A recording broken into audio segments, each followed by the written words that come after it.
Before I knew it, the time had passed quite a while and I could see the sunset already. I told my daughter it was time to get out of the sea. At that moment, I didn't have a good feeling about everything that was going to happen. My husband, Bill, and my mother-in-law, Lily's luggage was gone. Then, I heard the sound of a boat going forward with its engines roaring. What? To my surprise, Bill had got on the boat and left me and my daughter by the sea. Hey, why are you leaving us? I swam up to the boat in a panic, but even though it was a small boat, I couldn't catch up to it. And there was a possibility that I might get hurt if I tried to reach for the boat. It's not like we're related by blood anyways, so this should be fine.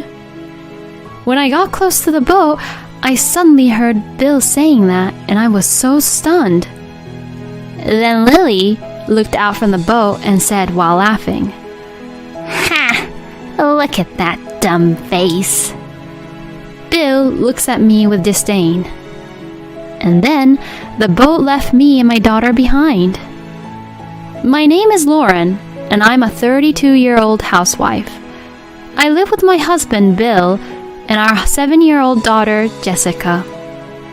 Jessica is always working hard in her studies and sports, and she also practices hard every day for her piano lessons, which she has been learning since she was 5 years old. Jessica is really cute, and she is my treasure. My life with Jessica is full of happiness, but things were not going so well with Bill. Bill and I met about 10 years ago. I joined the company as a new employee, and Bill was 2 years my senior. We became close when my husband took on the role as my trainer for the OJT. I was attracted to him because he worked so hard and was carefully teaching me about my job, and we naturally got into a good relationship and began dating. After 2 years of dating each other, we got married. We had a great time as newlyweds. Bill took very good care of me, and I knew that he loved me dearly. When Jessica was born, he was saying, "She's like an angel," and loved her. Because Bill loved her a lot, I thought that if Jessica says that she will get married in the future, he was going to faint or something. However, when Jessica was about 2 years old, Bill's attitude suddenly changed. He became very cold toward me and stopped caring about our daughter. I couldn't understand why. He would not talk to me and would not hold or talk to Jessica anymore. After about a month of this, I reached my limit and questioned Bill. "Hey, why are you so distant from me and Jessica lately? Did I do something to offend you? I don't know what's causing you to be like this, and it's really bothering me." I think I shouted something like that to Bill. That's how confused I was about the sudden change in Bill's attitude. Then, Bill calmly says this: "Because that child is not mine." What? I couldn't understand what he meant. Jessica is truly our child. What are you talking about? Jessica is definitely your daughter. I told him that, but he wouldn't listen to me. "Because she doesn't look like me at all, you know." That's not true. She's only 2 years old now, so you can't really tell, but I'm sure that her resemblance to you will become more obvious in the future. "No, you're wrong. I won't be fooled. She has green eyes. Plus, her eyes are pretty big." Huh? "I have blue eyes, so there's no way I could have a beautiful baby with green eyes like this." My husband's shallow reasoning left me in a state of shock.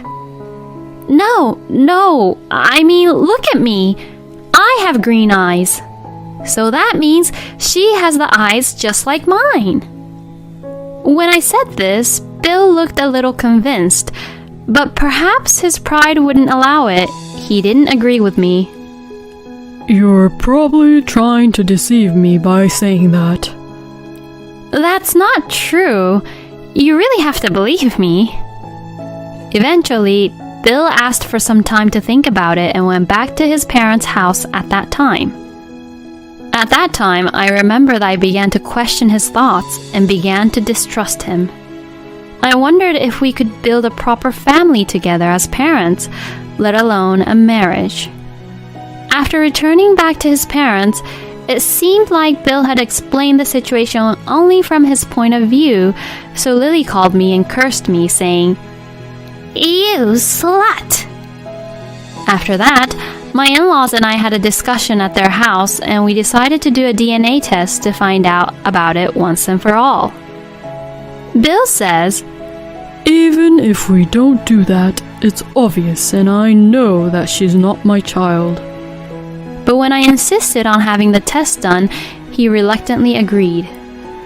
After the test, it turned out that she was also Bill's child. My husband looked at me unconvinced, saying, You're kidding. but my father-in-law, Pete, said, The results came out. Why don't you just admit it and apologize to Lauren? and because Pete shouted at him, Bill finally came to his senses. Lauren, I'm sorry I doubted you. I don't know what's come over me. Bill bowed his head and apologized, so I forgave him for now. I know some people would have gone for a divorce at this point, but I had become a housewife when I got married and was not making enough money, and I felt bad about taking Jessica's own father away from her, who was only 2 years old at the time. Besides, after all, I had married after having fallen in love properly, and I didn't want to just get a divorce right away. However, I would later regret that I should have divorced Bill at the time. Thus, I continued the married life with Bill, but there was a somewhat awkward atmosphere with him. Still, little by little, we began to talk more and more, and we began to feel like a married couple for the time being. However, Bill didn't seem to be able to open up to Jessica. When I say, "Come on, Bill, play with her," he says, Oh yeah. and it becomes somewhat awkward. He would play with Jessica for a little bit, but then he would immediately say, I think mothers are better for this. and passes her to me. In the end, Bill hardly ever played with Jessica as she grew up. When Jessica was about 5 years old, she was very curious and interested in many things. She read a lot of books and other things and always asked me questions when she didn't understand something. One day, she asked me about history, and I thought Bill, who was very good at world history, would be the better person to ask, so I told her that she should ask him because he knew more about it than I did. Then, Jessica ran to Bill and asked him the question. I went out of my way to help improve the relationship between Bill and Jessica, but he turned her away by saying, You'd get a better answer if you ask your mother. Jessica got confused and asked, Well, who should I ask? I went over to Bill and said, Hey, Jessica is asking you, so you should pay more attention to her. To this, Bill says, You're there for this kind of thing, so if you're there, then there's no need for me. I was indeed appalled to hear him say that. I wondered why he was so reluctant to spend time with Jessica. Jessica also seemed a little lonely because she was not being cared for by her father. I tried to find a way to make our family closer, but Bill would not make time for the family. Jessica is working hard at piano and studying, partly because she is a hard worker, but also because she wanted her father to pay attention to her. My frustration towards Bill grew, and one night, I took out my frustration on him. That's enough. Why are you trying to avoid Jessica? She's trying so hard to get along with her father. You haven't even come to her piano recital, not once. Even when I get angry with Bill, it's as if I'm trying to get him to do something he doesn't want to do. Then Bill just says, I'm letting her do whatever she wants, so I am fulfilling my role as a father. You're too cold to your own daughter. When I told him that, he said, I do wonder if she really is my child. Huh? What the hell are you talking about? We had the DNA test. Even though I said that, Bill still looked unconvinced and just went back to his room. How on earth could I get Bill to change his mind? While I was worrying over this thought, Bill suddenly says, Let's go on a trip to Hawaii with the whole family. He suggested that the 5 of us, including my in-laws, and we would go on the trip together. I was happy when I heard this. Bill was finally making time for his daughter and I. Jessica would now be able to make happy memories with her own father. When we arrived there, Bill told me that he had booked a boat and took me and my daughter to the port. It was a small but magnificent boat, and I couldn't help but look forward to the day ahead as we pushed the boat forward into the sea. My daughter also looked at the boat with a bright smile. Bill also has a boat driving license, so we decided to take the boat to a nearby deserted island today. My father-in-law, Pete, wanted to buy something and to visit his friend who was living in Hawaii, so he didn't join this time. Thus, Jessica, Bill, Lily, and I decided to go to the deserted island. When we arrived to the deserted island, it was very beautiful. Jessica was very impressed. Bill had also prepared snorkeling equipment, and at first, he was happily diving into the water by himself. Then, after a little while, he invited Jessica and I to dive in with him. So I put on my gear and dove into the water as I had done a few times before. It was Jessica's first time, so Bill was carefully teaching her. Seeing her like that made me very happy that Bill was finally becoming more like a father. Jessica also seemed happy to have her own father teach her. And soon enough, she was getting the hang of it. Bill said, I'm going to take a break. And got out of the water, so I washed my daughter to make sure she didn't go too far and enjoyed diving under into the water with her. Before I knew it, the time had passed quite a while, and I could see the sunset already. I told my daughter it was time to get out of the sea. At that moment, I didn't have a good feeling about everything that was to happen. My husband Bill and my mother-in-law Lily's luggage was gone. Then, I heard the sound of a boat going forward with its engines roaring. What? To my surprise, Bill had got on the boat and left me and my daughter by the sea. Hey, why are you leaving us? I swam up to the boat in a panic, but even though it was a small boat, I couldn't catch up to it. And there was a possibility that I might get hurt if I tried to reach for the boat. It's not like we're related by blood anyways, so this should be fine. When I got close to the boat, I suddenly heard Bill saying that, and I was so stunned.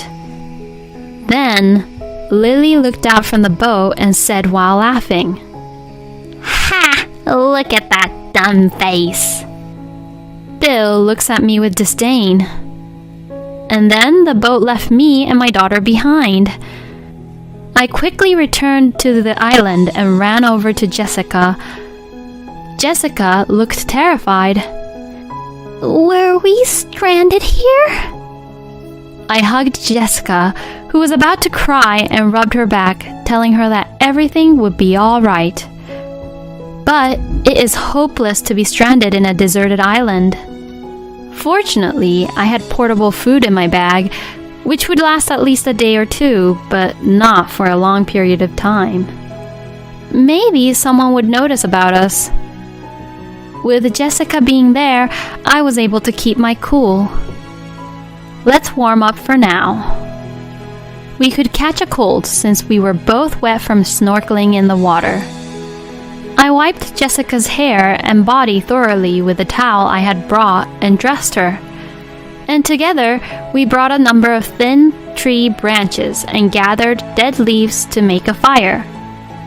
I was glad I had brought a lighter for something. As I lit the fire with the lighter, it gradually spread to the dead leaves and tree branches. In this way, we managed to warm ourselves. But what if help never came? I couldn't shake the feeling of anxiety. It was at that time, about 2 hours after Bill left us, a small boat came towards us. I stood up hurriedly, waved my hands, and shouted, "Help!" over and over again. The boat stopped near us, and the owner of the boat came over to us. Are you okay? He called out to us and motioned for us to get on the boat. The man was a staff member of the boat shop that lent the boat to Bill. While we were on the boat, the man began to explain. The man said that when Bill returned the boat to him, Bill and Lily had left immediately, and right after, he suddenly thought that the number of people who had returned was not right. That made him worry, which is why he came over to the island to check. I was so relieved that I burst into tears. Jessica was sleeping in my arms, probably because she was exhausted from fear. We made it safely back to the island where our hotel was located, and after thanking the people who came to help us, Jessica and I headed back to the hotel. When I got to the hotel, I met Pete in the lobby. Oh, Lauren, aren't you with my son and wife? Pete came over to see me, but when he saw how tired I looked, he immediately realized that something was wrong. Let's sit over there in the lounge, he says, and as we sat down, he listened to what I had to say. I told him that today we were left behind and that Bill has been cold towards Jessica for some time. After listening to me, Pete bowed his head and apologized to me. He told me that he would never forgive what Bill and Lily had done to us. When I think about it, Pete was the only one who always tried to confirm the truth when Bill suspected that Jessica wasn't his child, and Pete always loved his grandchild. He was my only ally. Pete says, "Let's teach them a lesson." I agreed and went with him to the front desk of the hotel. Fortunately, Bill and Lily had not come back to the hotel yet, as they were probably having dinner somewhere. Since I was the one who made the reservation to the hotel, I canceled my stay. Now, Bill and Lily wouldn't be able to stay here. Pete was planning to stay at his friend's place who lives around here, and he was going to wait for us at the hotel to tell us about it. So, Pete says, Lauren, you should come with me, and took Jessica and I to his friend's house. His friend also had his wife, and they both welcomed us at their place. By that time, Jessica had woken up and was eating a home-cooked meal prepared by them. Then, I got a call that Bill and Lily had been caught by the police. This is because they had made a big fuss about not being able to check in at the hotel. The front desk rushed to report the incident, and the police rushed to the hotel, but they protested aggressively, saying, "We made a reservation." Bill and Lily probably protested because they didn't want to be taken advantage of, but if you don't obediently follow the police instructions, you'll be arrested. They asked Pete and I's help, but we refused. I told the police that the two had left Jessica and I on a deserted island. The police also took a statement from the staff who lent the boat as an evidence. As a result, Bill and Lily was both charged with a crime and were in quite a difficult situation. My husband panicked and managed to get a lawyer, but he had to pay a large bail amount and lost thousands of dollars overnight. Moreover, they were in jail for several days until they were released on bail, and both Bill and Lily were exhausted physically and mentally. It's a great feeling to get back to them like this. Because if the boat staff had not come at that time, Jessica and I would have suffered much worse. Jessica and I returned home ahead of the others, packed our belongings, and went back to my parents' house. Then, I confronted Bill, who returned right after us, with divorce papers through my lawyer, and also demanded alimony for the emotional distress he had caused my daughter and I. At that time, I asked him through my lawyer why he did what he did, and why he didn't pay any attention to his own daughter until now. According to the lawyer, Bill told me that he has suddenly lost all love for our daughter once he suspected that she was not his child. I was appalled and shocked to hear this. Even though a proper DNA test had been done, he still couldn't believe that Jessica was his own child. I regretted a little that I should have separated Jessica from such a horrible father way earlier. Bill was left to pay alimony and child support to me after the divorce, which left him in debt. Furthermore, I reported this incident to my former boss, who still works for the same company, so Bill's disgusting behavior quickly spread throughout the company, and he was identified as the guy who tried to leave his wife and child to die, and now it seems like he is feeling very ashamed of himself. He's now in debt, so he can't really quit work, and the stress is getting to him. And Pete divorced Lily because of this incident. Lily, who had been living on Pete's salary, was thrown out of the house without a job, and she panicked and asked Bill for help, but he refused, saying that he could not afford it, so she is now living in a rundown apartment while working a part-time job. Meanwhile, I got a new job, rented an apartment just big enough for the two of us, and started living with Jessica. Jessica doesn't even think of Bill as her father anymore, and she gives all her affection and love to me. She practices on the piano every day and says things like, "I'm going to win the next competition for you, Mommy." I'm going to work hard and earn money so that Jessica, who is so lovely and kind, can do what she loves with all my power. Leaving them on a deserted island is definitely a crime. I think Bill and Lily should be in jail. But I am so glad that Pete was a decent man. I hope Lauren will continue to be happy with her daughter Jessica. Thank you for watching until the end. Please subscribe to our channel. See you in our next video.